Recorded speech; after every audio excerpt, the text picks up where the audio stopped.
Muito boa tarde, meus queridos irmãos, graça e paz da parte de nosso Senhor Jesus Cristo estejam com você.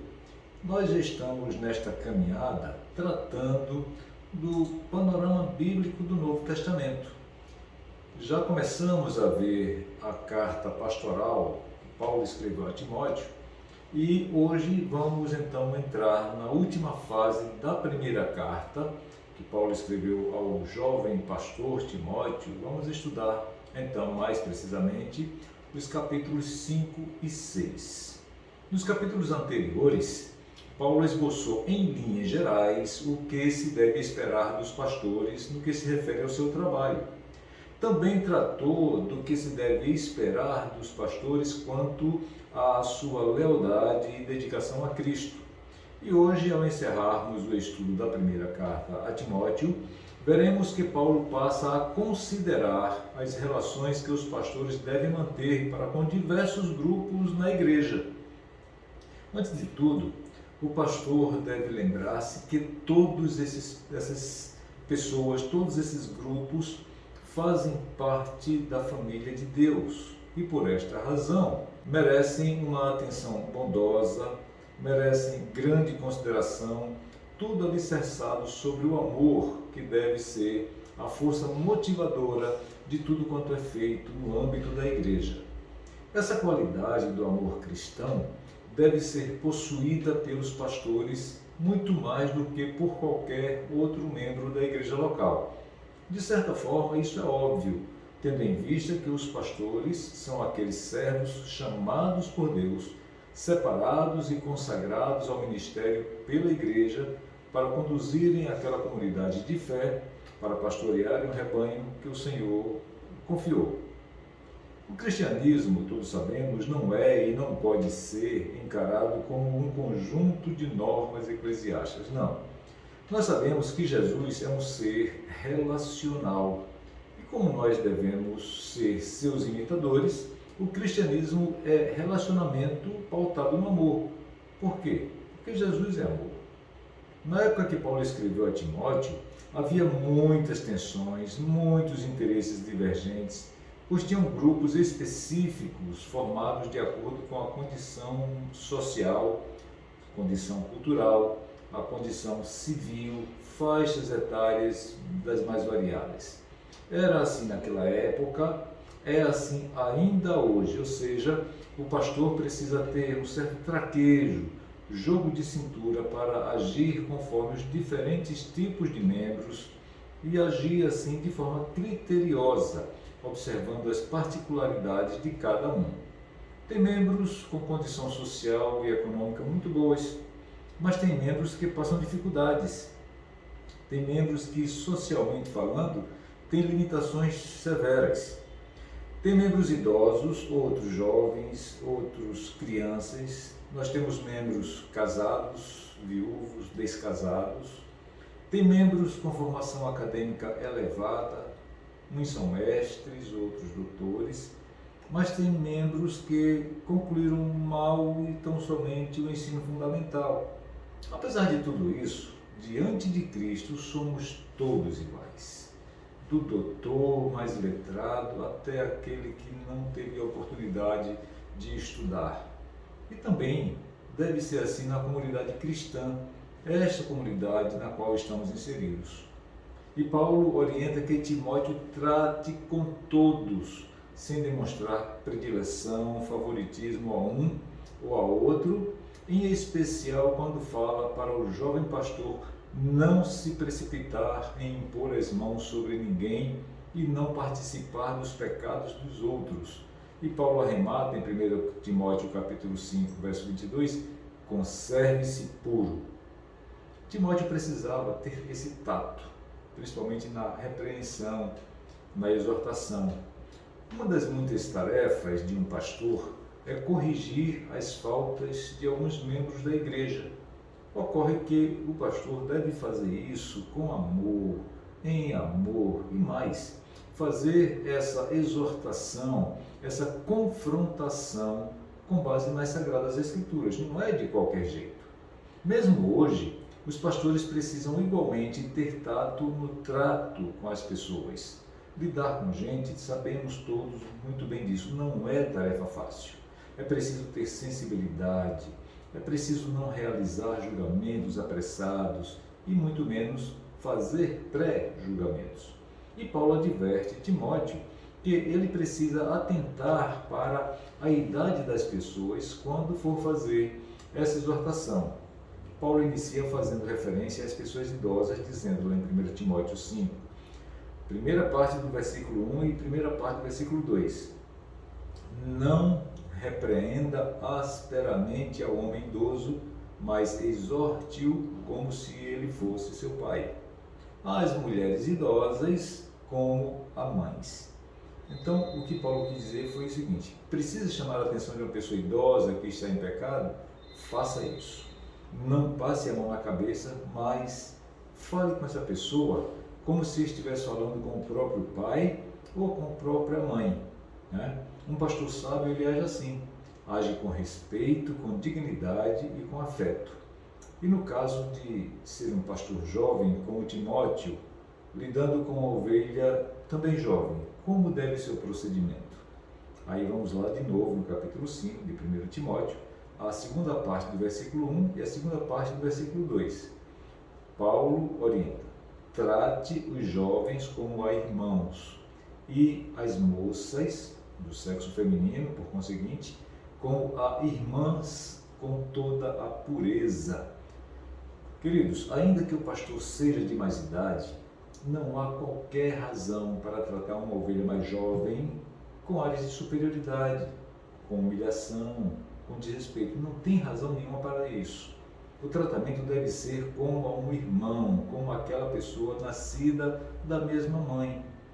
Paulo segue as orientações para dizer a Timóteo que quando tratar com pessoas do sexo oposto, com as irmãs, é necessário que o tratamento seja respeitoso, puro, honroso, ou seja, o pastor jamais deve olhar para uma irmã com lascívia quando estiver fazendo um atendimento, uma exortação, chamando a atenção daquela irmã, fazendo um estudo, alguma coisa assim. Aí quando chega no tema das viúvas, Paulo diz para Timóteo ser bastante criterioso na assistência a essa categoria de pessoas. Desde o início da igreja, havia sim uma séria preocupação com as viúvas.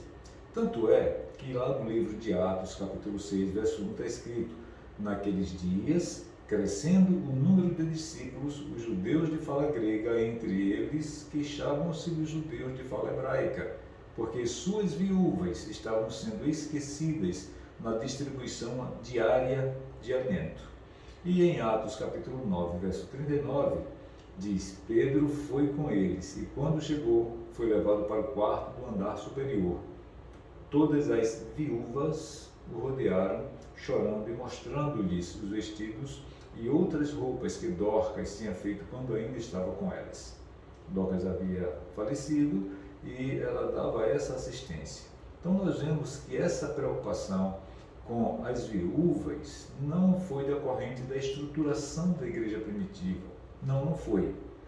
Essa preocupação já vem desde o tempo do povo de Israel, que como nação recebeu de Deus essa ordem.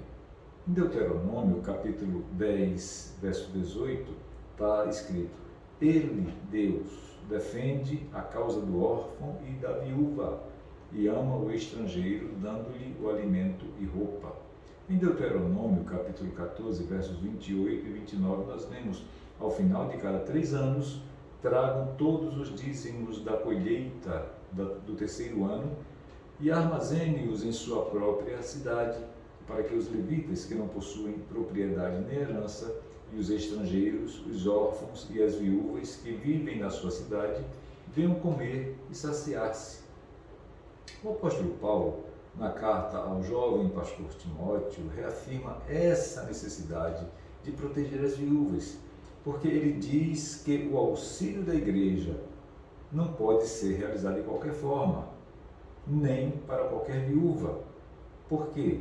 Para que não haja desperdício de recursos com quem não seja verdadeiramente necessitado. Então havia preocupação em atender sim as viúvas, mas havia critérios para isso. Nós não precisamos retroceder 2000 anos para percebermos que há indivíduos, que há famílias inteiras se beneficiando indevidamente da congregação local. Como eu costumo dizer, muita gente mete um canudinho aqui na jugular da igreja ou de algum irmão e fica sugando ali aquele irmão quando não tem a necessidade devida. Isto aqui tratando deste assunto genericamente, sem mencionar nenhum irmão, sem mencionar nenhuma igreja. Não é essa a intenção. Nós vemos em todas as igrejas, de todas as denominações, que infelizmente há pessoas sem o verdadeiro nascimento. Há crentes que não observam a recomendação paulina de 2 Tessalonicenses, capítulo 3, verso 10, que diz: se alguém não quiser trabalhar, também não coma. Por isso mesmo, Paulo diz que o amparo à viúva deve ser aquela viúva realmente necessitada, conforme está em 1 Timóteo, capítulo 5, verso 3. Ou seja, essa ajuda não caberia para aquela viúva que já estivesse amparada pela família. Isto porque 3 classes de pessoas eram especialmente cuidadas pela igreja. Que classes eram essas? As viúvas, os órfãos e os estrangeiros, ou seja, mulheres sem seus maridos, filhos sem seus pais e pessoas sem o aconchego do seu lar. Não é sem razão que o salmista diz no Salmo capítulo 68, verso 5, que Deus na sua santa habitação é pai para os órfãos e defensor das viúvas. A preocupação divina para com as viúvas, em primeiro lugar, alcança o seu povo. Êxodo capítulo 20, verso 22, fala que o Senhor disse a Moisés: diga o seguinte aos israelitas: não prejudiquem as viúvas nem os órfãos. Também a preocupação divina para com as viúvas alcança os magistrados. Deuteronômio capítulo 27, verso 19 fala: maldito quem negar justiça ao estrangeiro, ao órfão ou à viúva. E também o cuidado, a preocupação divina para com as viúvas alcança os agricultores. Deuteronômio capítulo 18, versos 28 e 29 fala: ao final de cada 3 anos, tragam todos os dízimos da colheita do 3º ano e armazene-os em sua própria cidade, para que os levitas que não possuem propriedade nem herança e os estrangeiros, os órfãos e as viúvas que vivem na sua cidade, venham comer e saciar-se, e para que o Senhor, o seu Deus, o abençoe em todo o trabalho das suas mãos. Já lemos esse texto lá na frente, né? E podemos perceber que esse rol ele é exemplificativo, mas serve para mostrar o quanto Deus se preocupa com as viúvas. No entanto, a igreja não deve dispor dos seus recursos, nem assumir o lugar da família da viúva, quando estas viúvas puderem ser amparadas, cuidadas, sustentadas por seus parentes. É isso mesmo. É porque a viúva que tinha parentes, filhos, netos, estes parentes deveriam sim cuidar da sua mãe ou da sua avó, para que o dinheiro da igreja, dos dízimos e das ofertas, esse dinheiro pudesse sobrar para ajudar os verdadeiramente necessitados. É o que diz 1 Timóteo capítulo 5, verso 4. Mas, se uma viúva tem filhos ou netos, que estes aprendam primeiramente a colocar a sua religião em prática, cuidando de sua própria família e retribuindo o bem recebido de seus pais e avós, pois isso agrada a Deus. E Paulo destaca aqui, nesse trecho, 2 motivos pelos quais os filhos e os netos devem cuidar dos seus pais e avós. Em primeiro, os filhos e netos devem retribuir aos seus pais e avós o bem que recebeu deles desde o nascimento. E, em segundo lugar, esse gesto de amparo dos pais e dos avós por parte dos filhos e dos netos, esse gesto agrada a Deus. E Paulo faz um alerta severo aqui, ao dizer em 1 Timóteo 5, verso 8, que se alguém não cuida de seus parentes e especialmente dos de sua própria família, negou a fé e é pior do que um descrente. Ainda com relação aos critérios para a igreja prestar esse auxílio às viúvas, o apóstolo Paulo faz mais algumas recomendações ao jovem pastor Timóteo. Vamos avançar um pouquinho no capítulo 5 para lermos os versículos 9 e 10. Nenhuma mulher deve ser inscrita na lista de viúvas, a não ser que tenha mais de 60 anos de idade, tenha sido fiel a seu marido e seja bem conhecida por suas boas obras, tais como criar filhos, ser hospitaleira, lavar os pés dos santos, socorrer os atribulados e dedicar-se a todo tipo de boa obra. Isso significa dizer que Timóteo, em primeiro lugar, precisava preparar uma lista com os nomes das viúvas todas. Em segundo lugar, que essa lista deveria ser de viúvas com mais de 60 anos. Não era todas as viúvas que deveriam estar naquela lista. Naquele contexto, uma mulher com 60 anos ou mais já era considerada velha e sem os desejos sexuais da juventude que pudesse levá-la ao perigo de envolvimento com outro homem, né? Em terceiro lugar, a viúva deveria ter sido fiel ao seu marido e ter tido um marido só. Naquela época, era marcada pela fragilidade dos casamentos e pela facilidade em divorciar-se. Assim, a mulher viúva não poderia ter vivido com mais de um único marido, não poderia ter vivido mais de um único casamento, além de ter também honrado esse único casamento sem ter traído seu marido. Em quarto lugar, essa viúva deveria ser uma mulher de bom testemunho na igreja. Estava em jogo aí não somente a reputação da viúva, mas da própria igreja. A credibilidade da igreja estava intrinsecamente ligada à conduta dos seus membros. A viúva, em quinto lugar, deveria ter cuidado bem da sua casa. E aqui se refere também à criação dos filhos no temor do Senhor. Na qualidade de viúva inscrita nesta lista, ela deveria ter o dever de cuidar também dos órfãos. Em sexto lugar, essa viúva deveria ser hospitaleira. Todas as formas de hospitalidade são entendidas aqui. O lar da mulher inscrita como viúva deveria ser abrigo certo para os evangelistas, para os pregadores e deveria ser também lugar de refúgio para os pobres. Ela teria de ser generosa com seus bens materiais e disposta a servir a outros, inclusive com espírito de sacrifício, quando necessário. E por que isso? As hospedarias antigas eram antros de prostituição e abrigos de assaltantes. Por isso era necessário que os crentes cuidassem dos seus irmãos na fé que estivessem de viagem. Naturalmente, a hospitalidade deveria ser estendida a todos os membros da comunidade cristã e não apenas àqueles que viajavam. Por conseguinte, o lar de uma crente inscrita como viúva deveria estar aberto para todos os irmãos, onde esses irmãos encontrariam graça e generosidade cristãs. Em sétimo lugar, a viúva deveria praticar a humildade, né? Aquelas estradas ali muito poeirentas daquela época, qualquer passinho que você dava naquelas estradas, logo os pés dos viajantes ficavam sujos. E até mesmo nas viagens mais curtas. Portanto, eram necessários frequentes lava-pés. Essa tarefa de lavar os pés era usualmente atribuída a algum escravo. Portanto, era uma atitude de humildade fazer esse serviço. Em oitavo lugar, a viúva deveria praticar boas obras. Naquela época, a igreja vivia intensa perseguição. Essas boas obras incluem toda a formação de boas ações, como palavras encorajadoras, esforços dedicados, dentre outros. Ações essas que tenham caracterizado a mulher crente arrolada como uma das viúvas da igreja.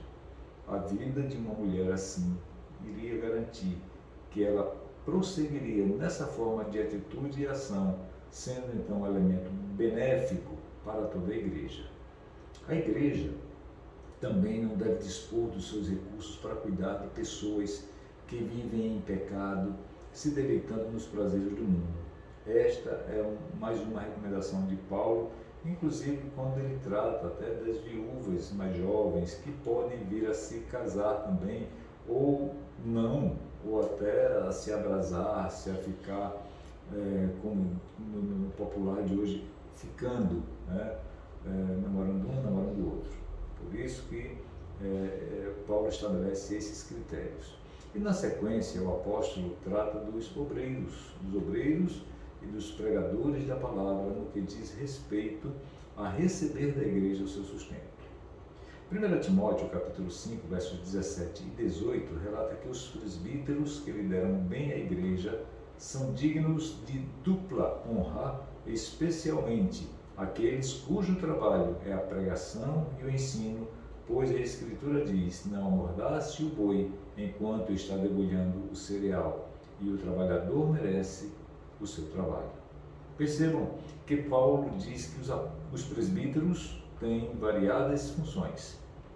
Função de uns é presidir, exercer liderança nas igrejas locais, enquanto outros se dedicam ao ministério do ensino. E o que Paulo está dizendo é que temos presbíteros que gerenciam, administram, governam a igreja local e outros presbíteros que se dedicam ao magistério e ao ensino. Naquela época, os presbíteros tinham dedicação exclusiva ao ministério e deveriam ser remunerados de forma digna para desempenharem o seu trabalho. Muito embora Paulo tenha preferido não usufruir desse sustento, ele era enfático na defesa dos direitos dos apóstolos e seus assistentes de serem sustentados, sim, pela comunidade. E essa defesa está bem evidente lá em 1 Coríntios, capítulo 9, do 3 até o verso 18, em especial no verso 7, né? Que ele diz: quem serve como soldado às suas próprias custas, quem planta uma vinha e não come do seu fruto, quem apacenta um rebanho e não bebe do seu leite. E nos versos 13 e 14 ele deixa ainda mais claro: vocês não sabem que aqueles que trabalham no templo alimentam-se das coisas do templo e que os que servem diante do altar participam do que é oferecido no altar? Versículo 14.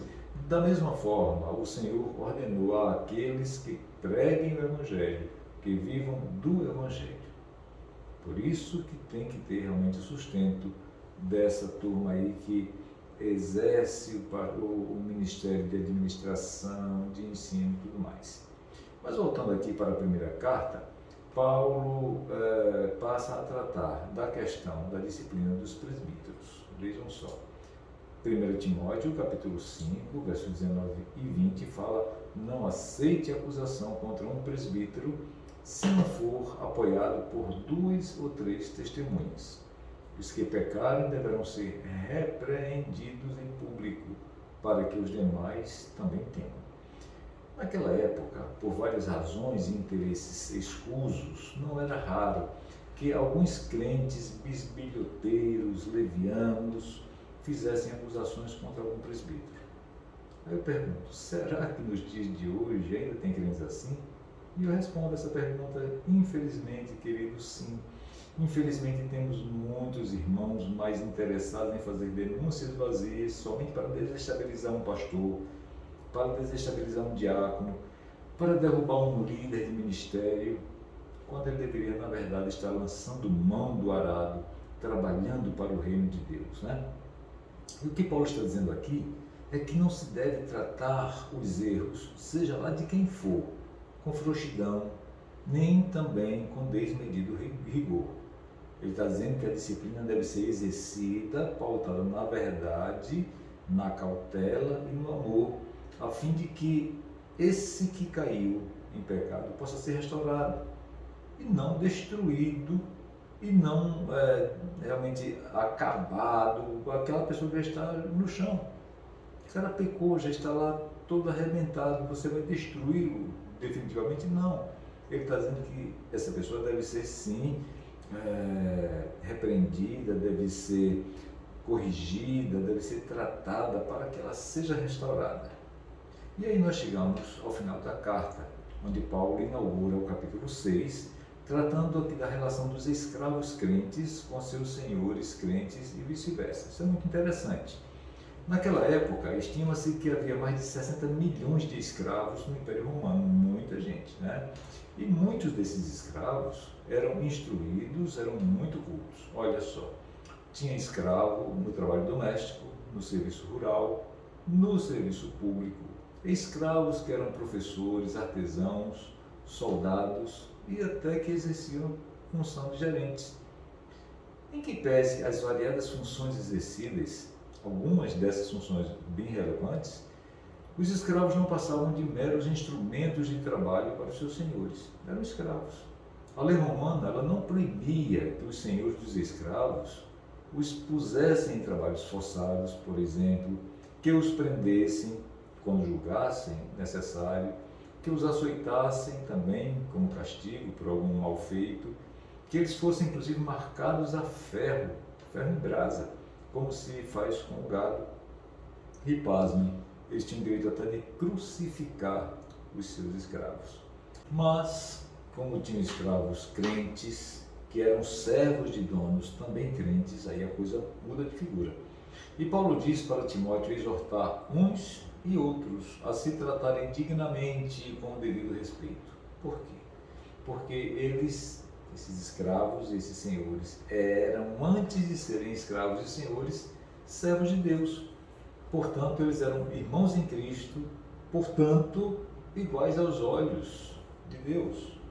E Paulo adverte Timóteo com relação também aqui aos falsos mestres que estavam pregando falsas doutrinas, unicamente com o propósito de causar invejas, brigas, difamações, suspeitas malignas, atritos constantes, entre os irmãos, aqueles irmãos que ainda estavam vendados, que não conseguiam enxergar a verdade santa.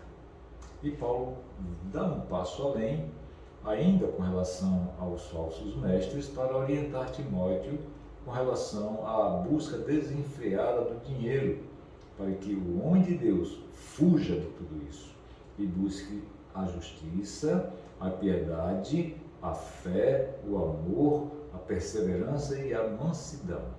E por fim, ele diz a Timóteo para fugir da ganância. Ele quer que Timóteo siga a justiça, a piedade, a fé, o amor, a constância e a mansidão. E que evite as conversas inúteis, futilidades, ou seja, que evite quaisquer assuntos que sejam contrários à doutrina dos apóstolos. E Paulo tem a preocupação de que essas conversas alusivas à falsa doutrina, elas desviem da fé aqueles irmãos que não estão firmados na rocha. E aqui nós encerramos então esse estudo da primeira carta que o apóstolo Paulo escreveu a Timóteo, com o desejo de que Deus abençoe cada um de vocês e que tenha sido útil esta lição, este aprendizado, inclusive para a sua vida diária, observando criteriosamente tudo aquilo que foi pontuado por Paulo ao jovem pastor Timóteo. Mesmo que você não seja um pastor, mesmo que você não tenha um cargo de liderança, mas tem muita coisa aí que dá para aproveitar tranquilamente para o exercício da sua vida cristã. Fique na paz do Senhor. Obrigado pela sua atenção a esta aula.